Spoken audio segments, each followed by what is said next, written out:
6회 상계 통쾌 정치 토크쇼 정치 인싸 인사해 주세요. 네, 안녕하세요. 조영주입니다. 안녕하세요. 박성태입니다. 안녕하세요. 장성철입니다. 네, 안녕하세요. 윤석입니다. 네, 안녕하세요. 저는 진행을 맡은 아나운서 이정민입니다. 광고 듣고 시작하겠습니다.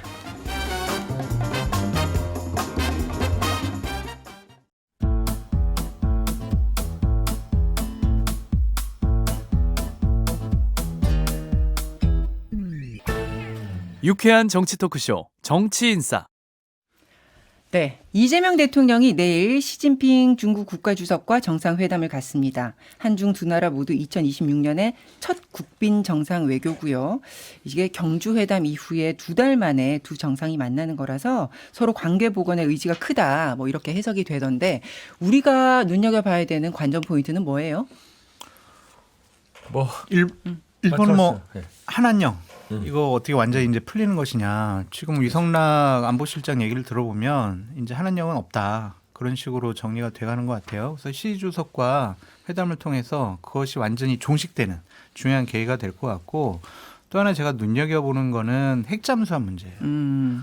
당시에 트럼프 대통령과 핵잠수함 관련해서 우리 건조한다. 예. 이렇게 결정이 됐을 때 중국에서 대단히 좀 우려를 불쾌하고 했죠. 예. 과민 반응 보이고 그랬거든요. 반대한다는 입장을 밝혔어요.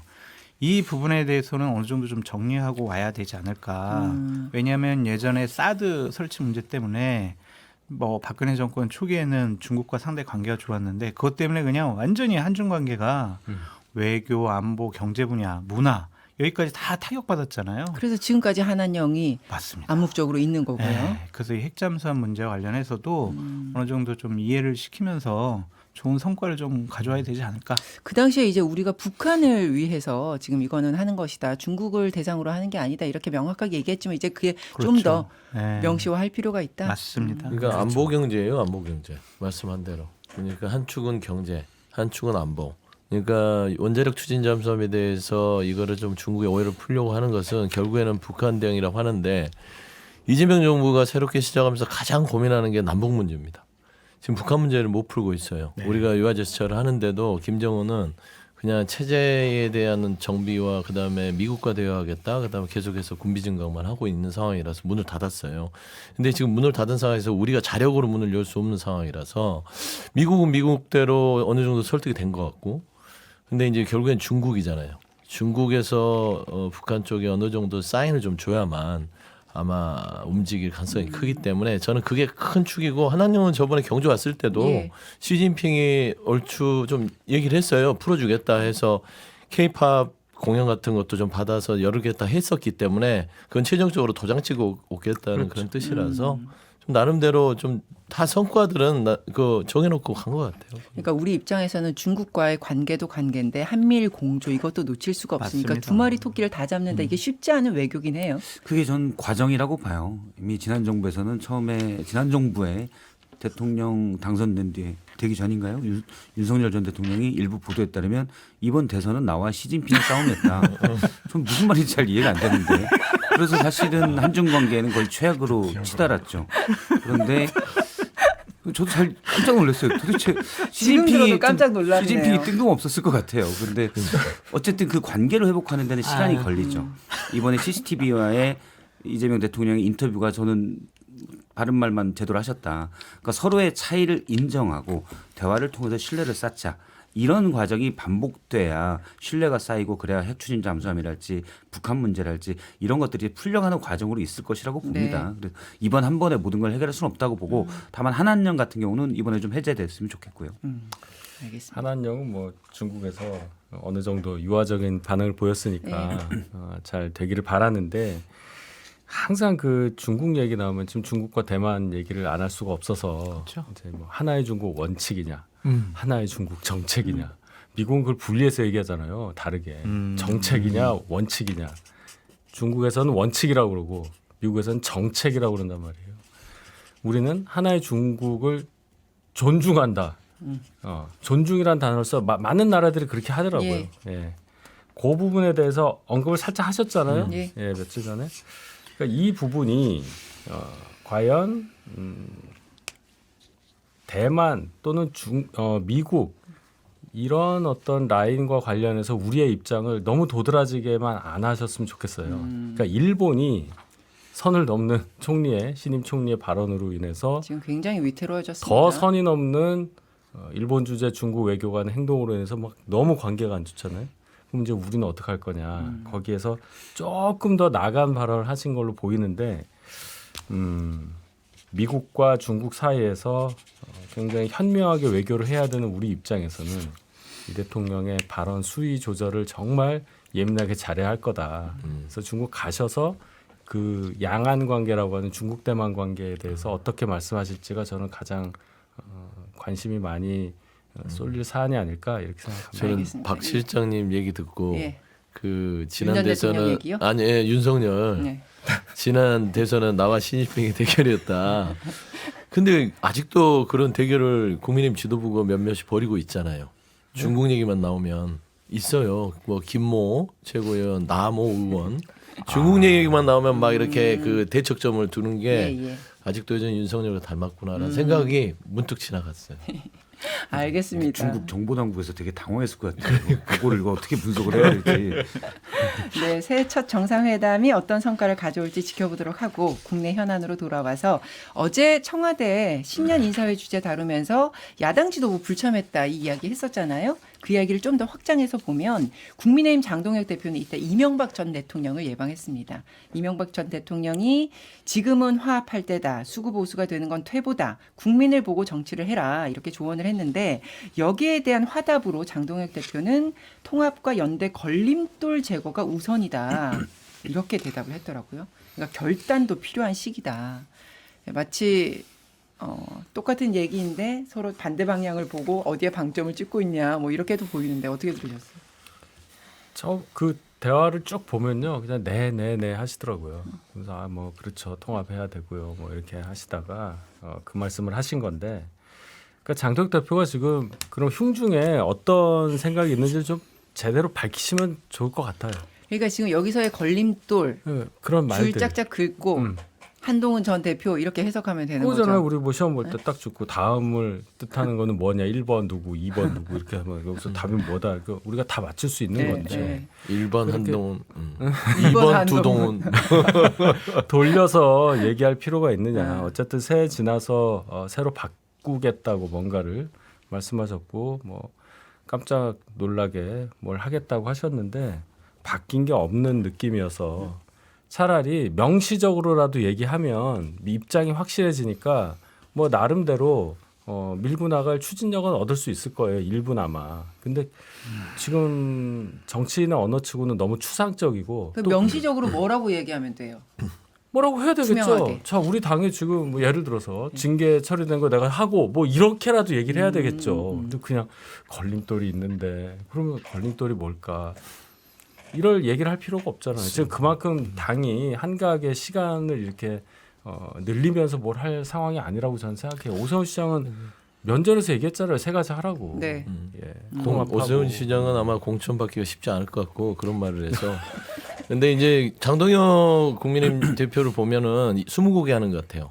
뭐 명확하게 얘기를 해야 되는데 계속 어중간하게 스무고개 하듯이. 아니, 근데 그렇게 얘기하는 그렇게 어정쩡하게 얘기하는 거는 지지층도 놓칠 수 없고 뭐 중도로도 확장은 해야 되겠고 뭐 지금 이 스탠스를 정리를 못해서 그런 거예요. 공부는 해야겠는데 몸이 안 따라가는 거예요.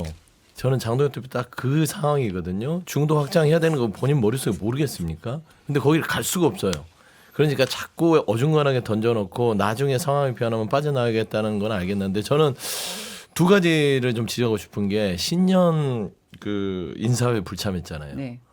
이거 지난 윤석열 전 대통령이 신용연설 불참한 거 거의 비슷한 겁니다. 정치인은 자기 할 일을 하고 본인의 주장을 해야 되는데 장동혁 대표는 정치할 자격이 없어요. 할 일도 안 하면서 MB를 만나러 갔고 그리고 MB한테도 본전도 못 건졌어요. 무슨 말이냐면 당신은 수구 세력이야, 수구 보수야라는 지칭을 당했어요. 보면은 수구 보수가 되는 건 퇴보다. 이 얘기는 웃으면서 너 지금 수구 보수야. 이 얘기거든요. 근데 그 수구 보수에서 벗어나라는 것인데 근데 듣고 싶은 것만 듣고 하고 듣고 싶은 것만 얘기만 듣고 한 온 그런 거예요. 결과네요. 예, 그래서 저는 사실상 국민의힘을 보는 이명박 전 대통령의 시각은 수구보수구나라고 진단한 것 같습니다. 근데 서 소장이 신년 인사회에 참석 안 한 건 잘못된 거죠? 그렇죠. 2023년 이재명 대표는 왜 신년 인사회에 참석 안 하고 문재인 대통령 만나러 갔어요? 잘못됐죠. 우리 어제 그 얘기 했잖아요.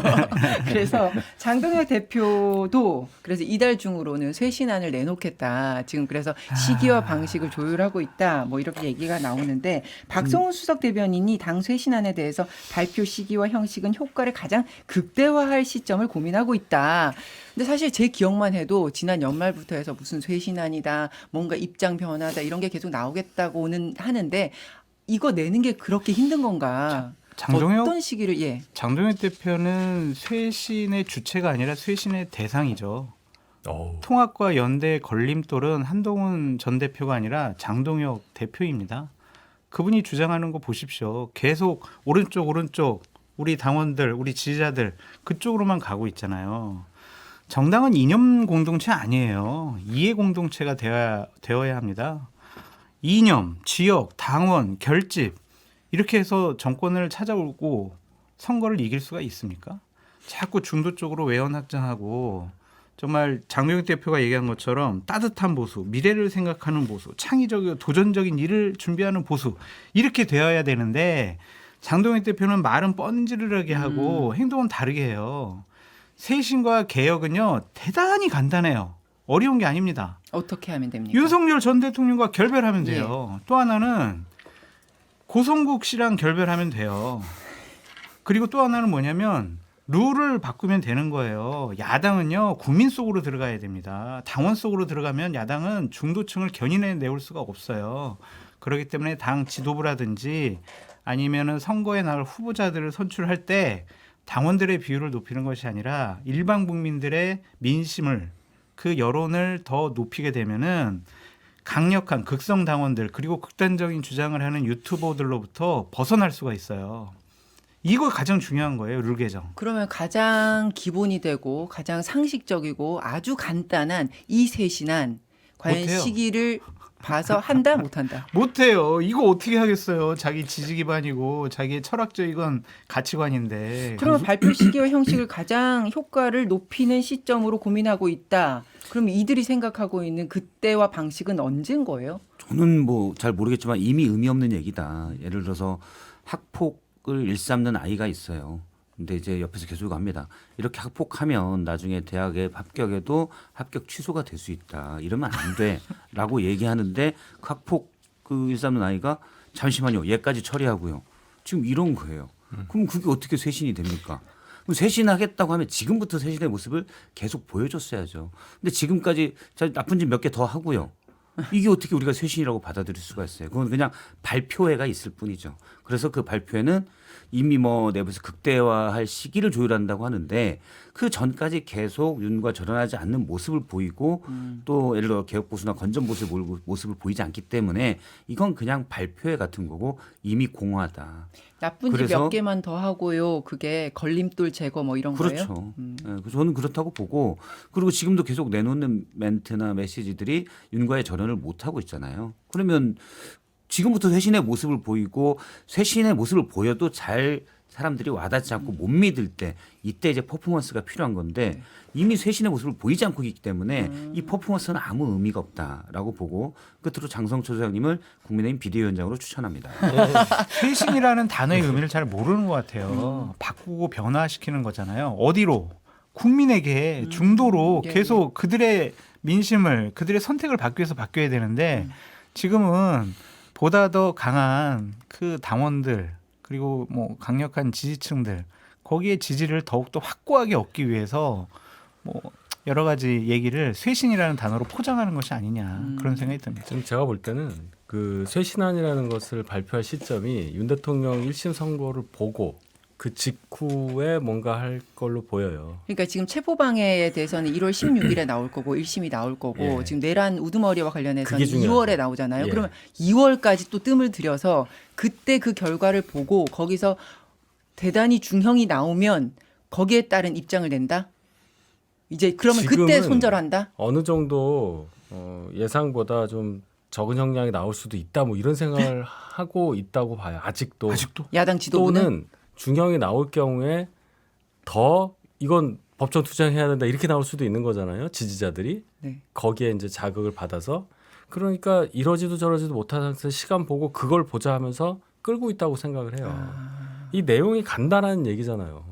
누가 그러면 지금 어떤 내용으로 하겠다도 정하지를 못한 거네요. 그때 그 그렇죠. 결과를 그래서 보고 입장을 바꾸겠다. 여러분들이 지적하는 게 장동혁 의원이 당대표를 하기에는 지금 정책 역량이 모자란 게 아니란 말을 지적을 하는 겁니다. 이게 반대되는 입장을 갖고 있어서 공격하려는 게 아니라 지금 가장 중요한 시기에 제1야당의 대표가 할 수 있는 정치적인 포인트별 대응이 전혀 안 이루어지고 있다는 거잖아요. 예를 들어 12월 3일 계엄 1주년에는 야당 대표로서 어떤 말을 했어야 하고 1월 1일에는 어떤 행동을 했어야 하고 이런 게 딱딱 포인트가 있는데 전혀 지금 예상 밖의 행동을 하고 있기 때문에 지금 지도부 자체에서도 도대체 누가 순회 역할을 하고 있는 건지 전략이란 걸 깔고 지금 스텝을 밟고 가는 건지 모르겠다는 거예요. 야당의 입장에서 여당에 대해서 지금 여당의 악재가 이렇게 많은데 지금 당내에서 싸우고 있잖아요. 그런 것만 봐도 전혀 지금 이 상황에 대해서 전략적인 이해가 없다. 그러니까 2월이 됐든 뭐 1월 말이 됐든 1월 중순이 됐든 쇄신을 하겠다는 말도 믿을 수가 없는 거죠. 그러니까 이명박 전 대통령도 그렇고 국힘 내부에서도 그렇고 많은 이들이 야당이 힘을 합쳐서 외부 즉 여당 그리고 이재명 정권과 맞서야 한다 이런 얘기를 하고 있는 건데 장 대표는 내부의 적부터 해결하고 잠깐만요. 계속 지금 그렇게 하고 있는 거예요. 근데 내부의 적을 해결할 수 있는데 일부러 안 하는 것 같아요. 그것도 시간을 끌기 위해서요. 그러니까 그것도 자기가- 다 본인의 어떤 지도 체제가 흔들릴 때마다 꺼내 쓰는 그냥 재료로 쓰는 거지. 뭐 그거 막말로 내부배적 처리하려면 당대표가 왜 못해요? 단박에 할 수 있죠. 안 하잖아요. 질질 끌잖아요. 1년의 패턴이 있어요. 예전에 당내에서 한 25명 의원들이 입장 표명 바꿔라 라고 막 이렇게 기자회견 할 때 잠깐 흔들렸어요. 그때 뭘 했냐면 막 의원들 만나러 다니면서 듣는 척 했어요. 그리고 뭘 했어요? 안 바꿨죠. 그리고 했던 가장 상징적인 게 친한계 김종혁 전 최고를 징계 공고를 내렸죠. 예. 그리고 다시 지도체제를 또 가져왔어요. 그리고 이번에도 마찬가지로 이해운 전 의원이 이제 저쪽으로 넘어가면서 상당히 충격을 받고 흔들리는데 이 와중에 하는 게 또 뭐냐면 한동훈 전 대표를 꺼내서 당원 게시판 부분들이 출처불명의 결과를 가지고 또 흔들어요. 그리고 또 뭘 하냐면 이제는 급이 높은 전직 보수 대통령들을 만나서 듣는 척을 해요. 이 패턴이에요. 시간을 쥐고 있는 끌면서 본인의 입지를 위해서 그렇죠. 지금 카드로 쓰고 있다. 그냥 제가 봐서는 조금 제 개인적인 평가지만 모자란다고 그랬잖아요. 장동혁 대표가 대표로서 없어요, 자질이. 그냥 본인의 자리만 유지하려고 돌아다니는 하나의 아주 그 밑바닥 정치인 정도 수준밖에 안 돼요. 말한 대로 대표라면 머릿속에 계획이 탁탁탁 서야 되거든요. 그리고 본인이 손해를 보더라도 당이 이기는 결과를 도출하기 위해서 노력하는 게 지도자인데 여기 모자란 게 아니라 없어요. 그러면 이제 지선도 다가오고 어쨌든 그런 1심 선고에 따라서 입장이 굉장히 납득하지 못할 것처럼 쇄신안이 나온다. 이러면 이제 그때를 기점으로 해서 국민의힘 내부에서 들고 일어나서 이 지도 체제를 붕괴시키는 뭐 그런 시나리오로 지도체제 가나요? 붕괴 그 참 불행한 일입니다. 네. 그 제가 장동혁 지도부가 뭐 어떻게 무너져야 된다고 주장하는 게 아니라 이미 오세훈 시장이 현역 광역자치단체장으로서 다음 선거를 준비하는 입장 그걸 강력하게 얘기를 했잖아요. 1월 1일 날 면전에서 네. 시작이 된 거예요. 이대로 가면 안 된다는 걸 얘기했고 이 얘기는 비단 오세훈 시장뿐만이 아니라 광역에서 단체장을 하고 있는 많은 분들의 의견이라고 봐야 되잖아요.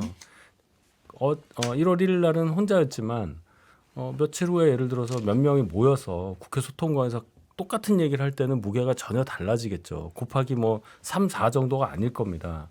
그럼 당대표가 어떻게 해야 될 거냐. 이러면 이제 압박이 들어오게 될 거예요. 그런데도 장동혁 대표가 내부에 뭐 걸림돌을 제거하는 게 우선이다. 선 자강 후에 후 외환 확장. 이런 얘기는요. 우리가 뭔가 할 수 있는 어떤 여력이 있고 또 지지세도 괜찮을 때 그것이 여론의 뒷받침을 받을 때 할 수 있는 얘기지 갑자기 정권 잃고 국회의석도 적고 지금 내부에 혼란이 있는 상태에서 할 얘기가 아니고 더더군다나 지금 지방선거가 5달밖에 안 남았는데 할 얘기가 아니라는 거죠. 그래서 정치적으로 뭘 원하느냐. 제1야당 대표는요. 여당 대표랑 다른 게 진영의 리더예요. 여당 대표는 대통령이 있습니다. 어찌되었건. 근데 지금 제1야당 대표 국민의힘의 대표라는 분은 그래도 보수의 한 진영의 리더라고 봐야 되는데 과연 거기에 걸맞는 행동을 하고 있느냐 스스로 한번 물어보시길 바라요. 그 오세훈 시장이 그래서 면전에서 그렇게 바뀌어야 된다. 그리고 그날 SNS를 통해서도 세 차례나 똑같은 메시지를 냈어요. 바뀌어야 된다.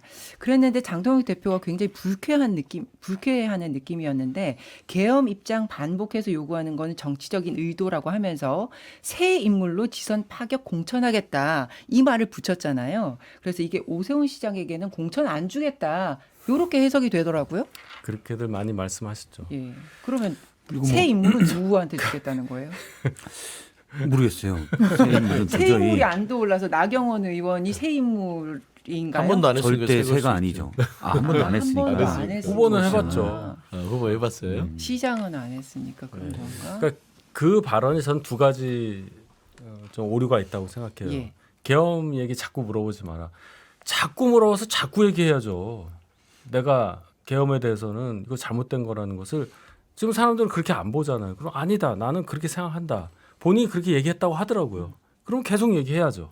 그래서 인식을 바꿔놓을 필요가 있고 새로운 인물로 내세우겠다. 당대표가 그럴 권한이 있는지 모르겠어요. 일단 거기서부터 시시비비를 가리려면 가릴 텐데 어쨌든 그럼 그 새로운 인물이 뭐냐. 꼭 비단 오세훈 시장만 염두에 두고 한 얘기가 아니라 할지라도 당에 과연 그럴 만한 자원이 있느냐. 이걸 생각해야죠. 어디서 그럼 새로운 피를 수혈할 거냐는 생각까지 미쳐요. 그럼 방금 전에 장 소장님 말씀하신 그분 고성국 씨가 얘기한 거 있잖아요. 한 자치단체장이나 이런 데 한 30석 정도 양보하고 뭐 이런 얘기들. 알겠습니다. 뭐 광고 계엄- 듣고 이야기 계속 네. 이어갈까요? 예. 네, 그러시죠.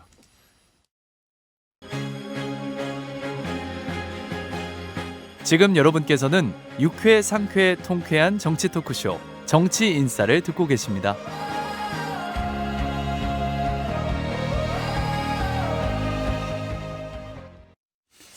자, 오세훈 시장을 비롯해서 지선을 바라보는 국민들의 의중을 좀 읽어보겠습니다. 이제 지방선거가 5개월 남았고요. 신년을 맞아서 발표된 주요 여론조사들을 보면 서울 민심 상황이 야당 입장이 굉장히 녹록지가 않습니다. 몇 가지 여론조사를 보면 먼저 오늘 말씀드리는 모든 여론조사의 자세한 내용은 중앙선거 여론조사 심의위원회 홈페이지를 참조하시면 되고요.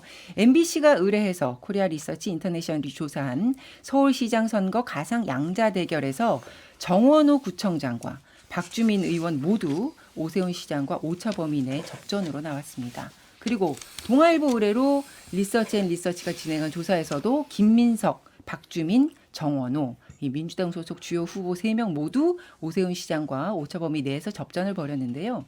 이 서울시장 초반 판세부터 매우 지금 팽팽한 걸로 모든 조사가 나오고 있잖아요. 네. 이게 현직 프리미엄이 있는데도 여권 인사 여러 명을 넣었는데도 접전 양상이다. 이거는 어떻게 해석하세요?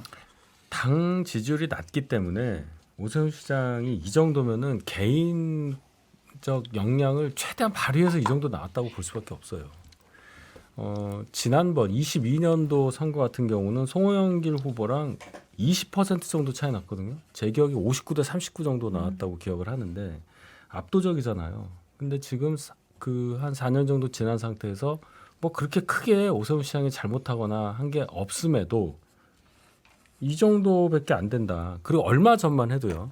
이렇게 쭉 1대1 대결까지는 나오지 않았지만 전반적으로 오세훈 시장의 당선 가능성에 대해서는 크게 의심하는 분들이 적었습니다. 근데 이 한두 달 사이에 이렇게 바뀐 것은 그만큼 이제 선거가 다가오면서 사람들이 이제 생각을 하게 되는 거죠. 오세훈 시장이 어느 당의 후보냐는 거를 생각할 만큼 지금 양당 상황이 정치적으로는 너무 다르게 국민들에게 각인되고 있는 것이 아니냐. 서울은 상대적으로 수도권에서 국민의힘에게 조금 그래도 분위기가 좋은 곳이라고 생각을 했었는데 서울도 여지없이 지금 분위기가 저에게 안 좋게 돌아가고 있다. 이렇게 보는 게 그러니까 맞겠습니다. 오세훈 시장이 크게 잘못한 게 없는데도 인물 경쟁력은 그래도 있는데 구도가 지금 녹록치 않다. 이렇게 보시는 건데 네. 거기 동의하세요? 이대로 가면 오세훈 시장이 질 것 같아요. 왜냐하면 세부 내역을 살펴보니까 네. MBC 조사 같은 경우에는 내년 지방선거에서 서울 지역에서 여당에 힘 실어줘야 된다가 53%예요. 예. 견제해야 된다가 37이에요. 구도 자체가 이제 상당히 불리하고 동아일보 조사도 마찬가지예요. 이재명 대통령 국정 수행 평가 살펴보니까 긍정이 57.8이에요. 예. 부정이 31이에요. 구도 자체가 안 좋아요. 그래서 오세훈 시장의 개인적인 인물론으로 이 구도 자체를 돌파하는 것은 현 시점에선 대단히 불가능하다. 그런 생각이 듭니다. 어떻게 보세요, 소 소장님? 네, 저는 사실상 이게 오세훈 시장에 대해서 서울시장은 오세훈이 지킬 거야라는 얘기들을 많이 했잖아요, 국민의힘이. 근데 저는 개인적으로 분석하건데 정원호 구청장의 등장이 오세훈 시장에 굉장히 치명적이었다. 그러니까 구도 자체는 말씀한 대로 이게 이재명 대통령의 국정의 운영의 평가에 따라서 구도는 이게 어쩔 수 없이 뭐 바꿀 수가 없잖아요. 근데 인물로 지금 돌파하겠다는 오세훈 시장이었는데 인물도 밀린다? 이 인물에서 뭐가 들어가냐면 행정 능력이 들어갑니다. 정원호 구청장이 성동구청장 하면서 행정의 달인이라는 얘기를 들은 만큼 굉장히 국민들, 서울 시민들한테 집중도를 높여왔고 거기에 이제 인지도를 이재명 대통령이 높여주면서 오세훈 시장과 이념적 정책이 아니라 행정적 정책을 비교하기 시작했어요. 그러다 보니까 오세훈 시장 사실상 5선 도전이잖아요. 지금 4선이거든요. 맞아요. 왜냐 3선하고 쉬었다가 한 번 했고 총으로 하면 5선인데 5선을 도전하는 동안 뭘 했느냐. 3선을 했던 성동구청장은 그렇게 평가를 받는데 나는 어떤 그런 그 리트머스 시험지가 딱 오게 되니까 저는 인물면에 있어서도 본인이 가져갈 어떤 그런 장점이 없어서 갈수록 좀 떨어질 가능성이 높지 않나. 저도 뭐 거의 동의하는데 원래로 따지면 국민의힘과 민주당을 따져서 지금 국민의힘 지도부 체제가 워낙 극으로 가고 있기 때문에 15% 정도 뒤지는 건데 오세훈 서울시장이 다른 예를 들어 박주민 의원이랄지 박용진 전 의원이랄지 이런 분에 비해서는 정치적 체급이 일단 크잖아요. 서울시에서는 또 그게 필요하기 때문에 이래서 비슷하게나 조금 낮게 사실은 당의 열세를 만회했는데 정원호 구청장이 등장하면서 인물 크기가 아니라 이제 무엇을 했냐로 판이 좀 바뀐 것 같아요. 그러면 사실은 구도 자체가 이제 프레임 자체가 네. 정치인의 체급이 아니라 과연 어떤 일을 했냐 이렇게 보니까 오세훈 시장이 지금 여러 여론조사에서 MBC에서도 마찬가지지만 뭐 한강버스나 종묘개발 이런 게 다 부정평가가 많거든요. 따지고 보면 별게 없었네. 이 프레임에 이제 온 거라고 봐요. 그러면 꼭 오세훈 시장이 장동혁 지도부 때문에만 불리는 게 아니라 본인도 성과나 이런 면으로 경쟁하기에는 지금 부족한 면이 노출됐다라고 봅니다. 그 마찬가지로 리서치 조사, 이 동아일보 의뢰 조사에서 보면 후보가 아닌 정당을 기준으로 전국 전망을 물어보면 격차가 더 커집니다. 민주당 후보 당선 가능성이 높다가 45.8, 국민의힘 등 야권 후보 당선 가능성이 높다가 23%, 2배 가까운 격차를 보이고 있는데 결국에는 이걸 보면 구도가 확실하다 이런 거죠. 그렇죠. 답이 정당- 없어요. 예. 답이 없어요. 답이 없어요. 이번 지선은 답이 그러면- 없어요. 아니 원래- 장동혁 체제가 유지가 되고 장동혁 장동영 대표가 포레버. 대표 그러니까 일단 오세훈 시장 입장에서는 당 후보가 되는 게 우선이잖아요. 1월 1일에 발언도 물론 당이 바뀌어야 된다는 차원의 얘기도 당연히 있지만 좀 작게 얘기하면은 후보 선출 룰 바꾸면 안 된다는 얘기를 한 거라고 저는 생각을 해요. 이대로 가면 7대3으로 될 가능성도 있는 거 아니에요. 그러니까 그렇게 되면 안 된다는 얘기도 하기 위해서 그 말씀을 하셨다고 생각합니다. 그래서 5대5로 가서 어찌되었건 후보가 된 다음에는 서울시장 자리에 오세훈이라는 분이 오래 있었다는 걸 시민들이 다 아니까 기존의 어떤 행정이라든지 이런 데 포인트를 주고 일 잘하는 시장 이거보다는 정말 어떻게 보면 서울시장 선거를 대선처럼 진영의 리더 같은 그런 어떤 포지셔닝으로 치러야 하는 게 아닌가 하는 생각이 들어요. 왜냐하면 정원호라는 분이 민주당에서 후보로 될 경우에 그럴 가능성이 높아 보이는데 완전히 차별하지 않으면 이 프레임에 이게 먹혀버린단 말이에요. 이분은 정원호라는 분은 구청장 3선 했지만 시민들 전체로 보면 굉장히 신선하단 말이에요. 그 신선함을 누릴 수 있는 거는 더 큰 걸로 누릴 수밖에 없는 거기 때문에 일단 후보가 되고 그다음에 선거 전략은 좀 다른 선거와는 다르게 어차피 시장 도전은 마지막이잖아요. 그런 차원에서 조금 더 절박하게 지금 이 상황을 보고 있는 게 아닌가 오 시장 측은 그렇게 저는 봅니다. 현재 당 분위기로만 놓고 본다면 5대5 룰에서도 오세훈 시장이 꼭 된다는 보장은 없다라고 봅니다. 예. 왜냐하면은 지난 전당대회 같은 데 여론조사 나온 걸 보면 그냥 짠맛 여론조사예요. 그러니까 강성 구구 당원들이 한 투표와 크게 다르지 않게 나오는 결과들이 있습니다. 근데 그 뒤로 지금 더 그랬거든요. 이건 뭐냐면 약간 건전 보수나 또는 중도 보수 성향을 가진 당원들이 아예 투표에 참여하지 않고 있다는 거죠. 그럼 여론조사도 또 마찬가지입니다. 지지율이 어느 정도 올라와야 같이 전화도 받고 그래 뭔가 애정이 있어서 국민의힘은 이렇게 가야지 되는데 너무 국으로 치달으면 아예 관심 밖에요. 전화를 받지 않습니다. 그러면 저는 오세훈 시장이 1월 1일 날 그런 의견을 낸 건 상당히 잘했다고 보는데 네. 이거는 경선 룰뿐만이 아니라 국민의힘 분위기 전체를 바꿔야 뭔가 희망이 보이는 보수로 가야 5대 5든 7대 3이든 본인이 유리해지는 거예요. 그런데 분위기는 지금 그러면 나경원 의원이 나오는 거 아닌가. 현실적으로는 그런 건데 나경원 의원이 추미애보다는 오세훈 좀 이겨보고 싶다. 1일 유튜브에 나가서 이제 이렇게 얘기를 했습니다. 오 시장이 훌륭한 업적이 있어서가 아니라 좀 이겨보고 싶다. 이거는 뭡니까? 나가겠다는, 칭찬입니까? 디스입니까? 나가겠다는 뭐 4.7 재보궐선거가 5년 전에 했잖아요. 그때 오세훈 시장이 복귀를 한 그때 굉장히 치열하게 할 때 명태균 없었으면 내가 이겼다 이거예요. 저는 그렇게 봅니다. 그러니까 원래 저 자리 내 건데 그런 생각이 있겠죠. 그리고 나경원 의원 입장에서는 서울시장이라는 자리가 굉장히 그 사무쳐요? 자기 운명처럼 엮인 하나일 거예요. 2011년에 오 시장이 갑자기 사퇴함으로써 벌어진 그 재보궐선거에 본인은 정말 나가기 싫었다는 거 아니에요. 여러 상황도 안 좋았고 근데 어쩔 수 없이 나가서 희생을 한 건데 그 재보궐선거 나가면서 본인은 또 뭔가 낙인이 한번 찍힌 게 있고 그 낙선의 어떤 아픔에 더해서 그래서 그럼 이제 서울시장 한번 하려고 그랬는데 명태균이라는 사람 때문에 2021년에 못했다. 이게 이제 개인적으로는 많이 이 가슴에 맺혀 있는 걸로 보여요. 그래서 나경원 의원이 오세훈 시장 좀 이겨보고 싶다. 그래서 이겨서 나가요. 나가서 이제 여당이랑 붙었을 때는 이제 경쟁력이 어떤가. 그건 서울시장이 되나. 그건 중요하지 않아요. 본인한테 그건 물어보셔야지. 중요하지 않아요. 그건 그럼 중요하지 않고 벽보 바르는 게 중요한 거예요. 아. 서울시장 나경원 후보 딱 벽보를 붙이는 게 본인의 목표고 이기면 좋고 안 돼도 나중에 당에 돌아와서 당의 입지를 공고해야겠다는 계산이 있을 거는 같아요. 근데 저는 그냥 나경원 의원의 어떤 이 발언은 그냥 우리가 쉽게 나 서울시장 갈 거야. 그다음에 이게 저는 장동혁 대표한테 얘기하는 것 같아요. 나로 교체해. 사실 보면 장동혁 대표가 정상적인 판단을 못할 때 나경원 의원이 어떻게 했냐면 계속해서 장동혁 대표 편을 들어줘요. 바깥에서 외부에서 뭐 입장을 바꿔라. 쇄신해라 할 때 쓸데없는 소리 하지 말고 지도 분들지 말라 하면서 편을 들어준단 말이에요. 다 계산이 있는 거예요. 그렇지 않겠습니까? 김재원 의원도 편 들고 있어요. 그분도 지금 또 호시탐탐 대구 쪽에 아마 경북 쪽에 또 나가야 되니까 장동혁 대표가 지금 공천권을 갖고 있는데 잘 보여야 되기 때문에 그 두 사람은 지금 서울시장, 경북 뭐 지사 이런 쪽에 그냥 뭐 대놓고 활동한다 보시는 게 맞을 거예요. 장 소장님 답답하시죠?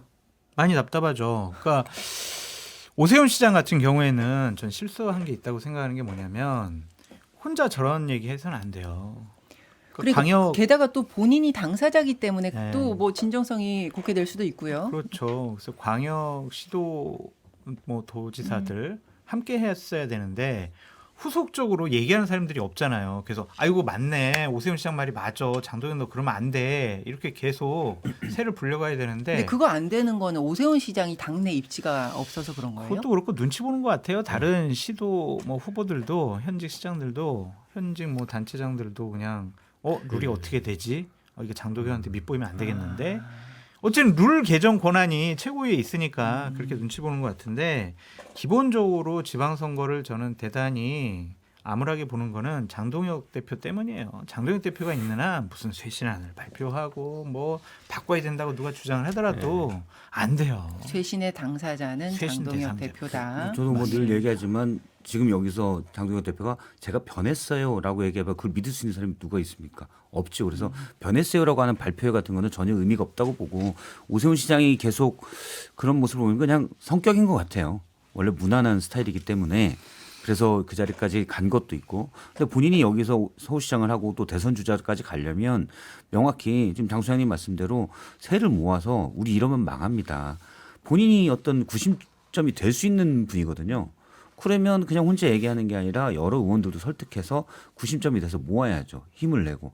그러니까 저는 뭐 계속 얘기하지만 장동혁 대표에게 변화를 촉구할 게 아니라 장동혁 체제를 변화시켜야 돼요. 그렇지 않고서는 큰 답이 없다.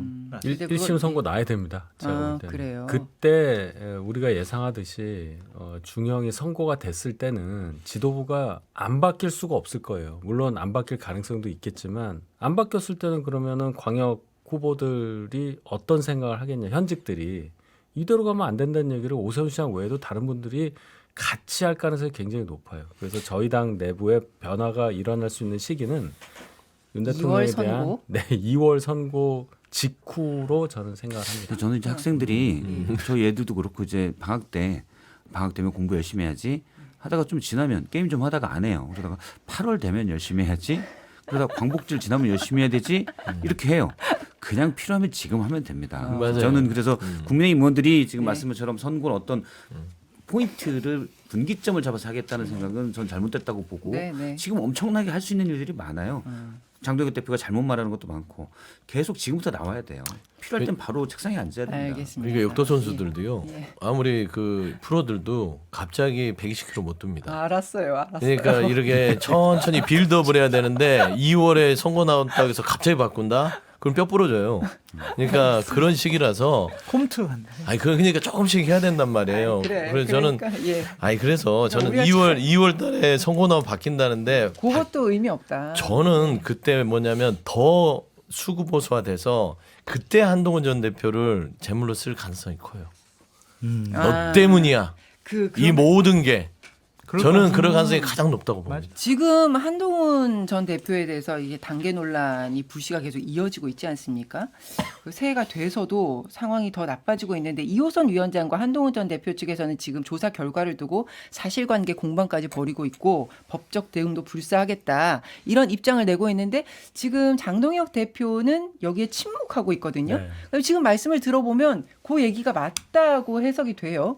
그러니까 그냥 언젠가 내가 필요할 때 카드로 쓸 거기 때문에 그냥 이거를 굳이 나는 건드리지 않고 내버려 두겠다. 이렇게 봐야 되는 게 맞는 분위기네요. 예를 들어서 그럼 한동훈 전 대표에 대한 징계를 어떤 본인의 입지 강화나 어떤 정치적 수로 쓰겠다고 하면은 그거는 그런 자해도 없을 거예요. 지금 통합을 얘기하고 당 바뀌어야 된다고 얘기하는 주장이 이렇게 많은데 분출하는데 역으로 가는 거 아니겠어요?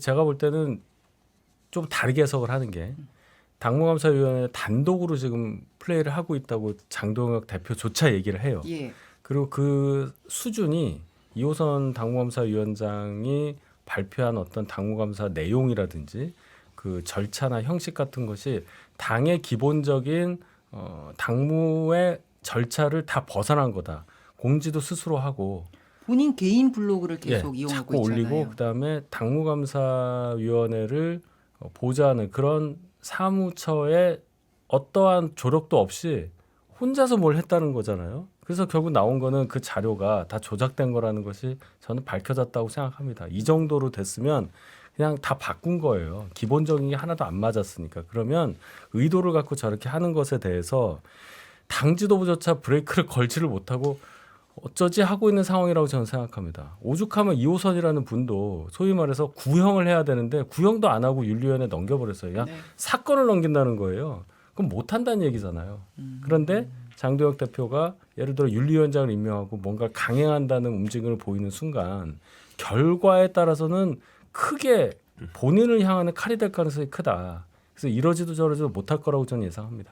그 한 전 대표가 며칠 전 인터뷰에서 가족들이 했다는 사실을 뒤늦게 알았다. 요 정도 톤에서 얘기를 사실관계를 확인해 줬잖아요. 근데 이제 거기에 대해서 사과를 한 건 아니고요. 그래서 일각에서는 오히려 선제적으로 이렇게 당이 미적지근한 모습을 보이고 있을 때 끌려가지 말고 그냥 쿨하게 정치적 도의적으로 미안하다. 그건 어쨌든 나의 불찰도 있다. 내가 저 챙겼어야 된다. 논란을 일으켜서 미안하다. 이렇게 하고 그냥 털고 가는 게 주도권을 가져오는 것 아니냐.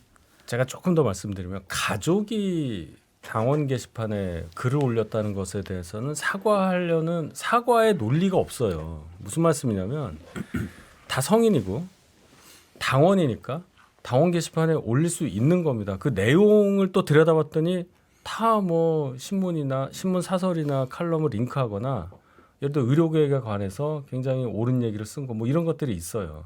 그 자체에 대해서 당대표의 가족이기 때문에 당원 게시판에 글을 올린 것에 사과하라. 그거는 저는 논리적으로 안 맞다고 생각하고 근데 다만 예. 이 이슈가 1년 넘게 지금 묵혀졌었잖아요. 예. 근데 결과적으로 지금 터짐으로써 대여 전선에 조금 뭔가 차질이 빚어졌다. 그 부분에 대해서는 도의적으로 뭔가 좀 송구하게 생각한다. 이 정도는 충분히 가능하다고 봐요. 그러니까 분리해서 당원 게시판에 가족이 글 쓴 걸 가지고 사과하라 이렇게 되면은 저는 그건 맞지 않다고 이렇게 그렇죠. 근데 조작해서 저는 얘기를 하는 뭐 거를 예를 들어서 그 부분이 있습니다. 그러니까 2개 IP에서 1000여 개의 글이 나왔다가 됐잖아요. 5명의 가족이 지난해 지지난해죠. 이제 맨 처음 불거졌을 때도 동일한 시간대에 몇 개의 글이 같은 주소를 갖고 있는 당원의 몇 개 글이 동시에 올랐기 때문에 한두 명이 쓴 것으로 추정이 돼요. 그렇기 때문에 이거는 저는 정말 사소한 문제라고 생각하는데 굳이 따지면 업무방해 정도도 될 수 있습니다. 그래서 뭐 비유하기에는 초코파이 사건보다 더 작은 그냥 샌드 정도의 사건이다. 근데 그건 사과하라고 하면 사실 사과할 수 있는 거예요. 그래서 그 정도는 저는 사과할 수 있는 거는 그냥 사과하고 털면 됩니다. 네. 자, 그럼 너 사과했으니 네가 잘못했지. 자, 그럼 뭐 법적 조치 들어가. 굳이 그럴 거 없습니다. 그래서 그 한쪽에서 해도 무시하면 돼요. 지금 장동혁 대표 체제가 이호선 당무감사 연장도 마찬가지고 이게 상식적이라고 볼 수가 없잖아요. 상식적이라고 볼 수 없는 체제에서 하나하나 꼬투리 잡아서 어떻게든 떨쳐내려고 하는데 그 꼬투리가 잘못됐다고 굳이 싸울 게 없다라고 봅니다. 저는. 거기에서 작은 사실관계 가지고 예를 들어서 허위 조작 그것도 저는 그 한동훈 전 대표 말이 맞다고 보는데 몇 명 이제 동명이인이 쓴 글 가지고 마치 그 장인이 쓴 것처럼 한 것도 저는 한 전 대표 측 주장이 맞다고 생각해요. 근데 그걸로 이걸 법적 조치하느니 뭐하니 싸울 필요는 없다고 생각해요. 이미 부정선거를 믿는 사람인데 거기에 부정선거를 믿는 사람과 이분은 이제 그렇게 고착화돼 있는데 이건 부정선거 아니야 다투는 게 무슨 의미가 있습니까? 이 체제 전체를 바꾸는 데 힘을 모으는 게 맞다. 근데 자꾸 작은 싸움에 발목이 잡히는 것 같아요. 그러니까 사과도 저는 그냥 사과하고 털고 가면 돼요. 굳이 뭐 사과하는 게 어려운 거 아니고 그래서 근데 너무 작은데 여기는 발목이 잡힌다. 큰 싸움을 하시는 게 맞다라고 봅니다. 알겠습니다. 이번 주에 나왔던 사진 이야기를 좀 해볼게요. 그 윤 전 대통령의 대통령 집무실에 있었던 침실, 사우나 이런 사진들이 나왔잖아요. 네. 저는 특히나 그 편백나무, 흰옥기라고 하잖아요. 네. 그걸로 만든 사우나 그 사진을 보는 순간 네. 그냥 실소를 금치 못했어요. 어떻게 보셨어요? 그러니까 상상만 했던 거거든요. 왜 이렇게 국정을 게으르게 하지? 국정에 관심이 없나 보다라고 했는데 그런 구조를 만들어 놨구나. 집무실이라는 게 일하는 데가 아니라 쉬는 데잖아요. 집무를 보는 게 아니라 쉬어요. 쉬는데 무슨 일을 하겠어요. 그러니까 기본적으로 국정에 대한 학습을 하지 않는다는 소리입니다. 제가 개인적으로 추측건데 왜 사우나나 이런 걸 만들어 놨겠어요. 숙취 해소죠. 뭐 무슨 건강관리 때문에 그 집무실에 놔두겠어요. 매일 술 먹고 그 숙취를 땀으로 빼기 위해서 사우나로 하고 큰 침대를 놔두고 응접실에 앉아서 가운을 입고 텔레비를 보면서 전화로 국정을 봤으니 대한민국 나라가 제대로 돌아갔겠느냐. 그리고 의대중원 2,000명이 어떻게 나왔는지 알겠어요. 근데 일반 국민들은 사실은 대통령의 집무실을 볼 일이 없잖아요. 그래서 진짜 집무실에는 원래 저렇게 편의시설을 잘 갖추고 있나? 뭐 이렇게 생각이 들다가도 뭐 지금 강원식 비서실장도 전례 없는 일이다. 이건 무슨 호텔도 아니고 이런 표현도 썼더라고요. 우리나라의 뭐 대통령 집무실에 저런 전례가 어디 있겠어요. 그렇잖아요. 대통령의 일정이 굉장히 바빠요. 계속 행사를 가야 되고 저런 시설을 이용할 만한 시간이 없을 겁니다. 그런 면에서 저는 굉장히 충격을 받았어요. 물론 처음에 보도 나왔을 때 뭐 있을 수도 있겠다 그냥 그 정도 해서 생각했는데 이걸 사진으로 보니까 강훈식 의원 말 맞다나 강훈식 실장 말 맞다나 호텔 하나를 거기다가 들여놓은 거 아니냐는 얘기를 했잖아요. 참 안타깝습니다. 예. 전 참모들이 더 문제라고 보여집니다. 그러니까 대통령이 저런 거 좀 만들지라고 했을 때 그거 안 됩니다. 그럼 다음 날 바로 해고. 그러네요. 죄송합니다. 몇 명밖에 몰랐대요. 이게 몇 명밖에 경호처의 시설을 담당하는 경호 담당은 노조차 거기를 들어가지 말라고 네. 김영 의원 당시 경호처장이 지시를 했고 그래서 그 밑에 있던 본부장급만 거기에 사실을 알고 있었다. 그래서 대통령을 한 그 청와대에서만 30년 가까이 모셨던 그 경호처에 있는 관계자로 들은 얘기인데 듣도 보지도 못했대요. 집무실에서는 사우나가 있다는 거죠. 그러니까 외부에서 대통령실 본관으로 바로 이어지는 비밀 통로 사진도 공개가 됐던데 문에 폐문, 관계자 외 출입 금지 이렇게 표기가 붙어 있었잖아요. 그래서 일반 직원들은 아예 그래서 그 안에는 들어가지도 못하고 그 안에 뭐가 있는지도 직원들조차 몰랐다. 이렇게 그러니까 추측할 도어 수 있습니다. 스태핑이 이제 11월에 중단이 됐는데 그 이른바 바이든 날리면 사건 이후 중단이 됐는데 그래도 저거 좀 계속하면 좋은 뭐랄까요 뭐 전통도 만들어지는 건데 약간 아쉬웠는데 지금 생각해 보니 출근을 일단 해야 되잖아요. 도어 스태핑 하려면 힘들었겠구나. 근데 이제 보도에 따르면은 도어 스탬핑 중단되기 전에 이미 비밀문이 만들어지고 있었다. 그러니까요. 그때 네. 중단할 때 명분은 MBC 기자와의 설전 그렇죠. 때문에 더 이상 이기주 기자와의 도스텝 안 한다. 이기주 기자와 네, 네. 바이든 날리면에서부터 시작된 그 예. 갈등으로 이제 더 이상 안 한다 그랬는데 사실은 그냥 큰 그림이 있었던 큰 거죠. 그림 있었죠. 왜냐면 기자들이 계속 기다리고 있으니 출근을 안 할 수가 없잖아요. 출근을 안 했을 때는 어디로 간다라고 얘기를 해야 되는데 가는 건 없고 아마 초반에 윤석열 정부 대통령실의 최대 고민이었을 것 같아요. 그래서 아예 도어스태핑 없애고 아마 비밀의 문은 그 전에 뭐 약간 이런 거라도 좀 강구를 하자 해서 만들어 놓은 것 같은데 아무튼 지금이야 좀 의문이 풀렸습니다. 한마디만 할게요. 네. 참 별짓을 다 했네. 그러니까요, 진짜. 난 침대를 보고 경악했어요. 집무실에 침대가 킹 사이즈가 있는데 아니 사우나까지는 1000번 만번 그냥 완전히 이해를 한다 하더라도 침대를 왜 거기 집무실에 갖다 놔요? 큰 거. 침대가 너무 커요. 와, 그래서 저는 뭐 간이 이거 뭐 침대였습니다. 놀자고 했구나. 체격이 크셔가지고 그런가 보죠. 아이고. 알겠습니다. 광고 들으시죠. 육회상쾌 통쾌 정치 토크쇼 정치인싸 오늘 방송은 여기까지입니다. 그런데 정치인싸와 오랜 시간을 함께했던 우리 박성태 실장님이 마지막으로 함께 하시는 날이었는데요. 그동안 주말마다 응원해 주셨던 분들께 말씀 한마디 하시죠. 20초 준다고 해서 준비했습니다. 원래 이제 저는 다름을 인정하는 게 되게 중요하다고 보거든요. 똑같은 사람들이었으면 똑같이 돼요. 다름을 받아들여야 그중에서 취할 건 취하고 배울 건 배우고 이런 건데 사실 지금 정치 현실이 그렇진 못하잖아요. 물론 다름을 벗어난 거에 대해서 우리가 과감히 단절도 해야 되지만 근데 정치인사는 그런 공간이 좀 됐던 건 아닌가. 너무 다 양쪽만 다투는 다름을 조금도 받아들일 수 없는 약간 현실 속에서 그래서 저도 거기에 일원이었다는 게 보람이 있었습니다. 거기서 큰 역할을 해주셨는데 이제 이가 빠진 느낌이라서 가지마! 섭섭하고 아쉬워서 어금니가 어떡해요. 빠졌어요. 가지마! 안 가겠습니다 그러면. 우리 이제 BGM 깔아주세요. 가지마. 잘가 가지마. 어쨌든 앞으로의 행보를 저희도 힘껏 응원하겠습니다. 네. 자, 오늘 방송은 여기까지 하고요. 저희는 또 다음 주에 찾아뵙겠습니다. 여러분 안녕히 계세요. 감사합니다. 감사합니다.